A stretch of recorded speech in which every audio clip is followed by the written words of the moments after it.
how to change interface appearance in Photopea.com.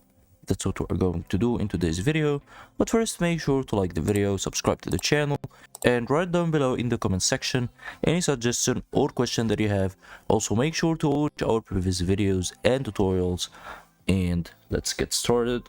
So the interface appearance changes in Photopea are not the same in Photoshop. To remember how it was in Photoshop, let's go to Photoshop, and as you can see in Photoshop, all you gotta do in order to change interface appearance, all you gotta do is clicking on Photoshop title here or edit in Windows, and then go to preferences and then go to interface.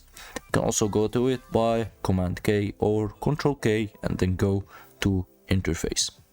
As you can see, you can choose to change the color theme, standard screen mode, full screen, menus, all of these regarding the appearance, and change the UI language regarding presentation from here. To do the same in Photopea, all you gotta do is go to more, and as you can see, you can change the UI language from here. As you can see, there are many languages you can choose from, and you can choose also to create your own translation. For the theme and the color for the interface, you can choose it from here. You can choose light gray, and you can also choose blue. You can choose dark blue.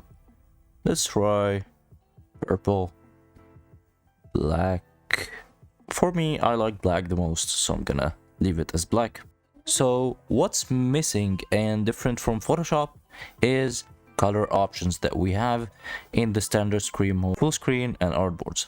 In Photoshop, you can change the color and the border color for each of them, but in Photopea, you can't.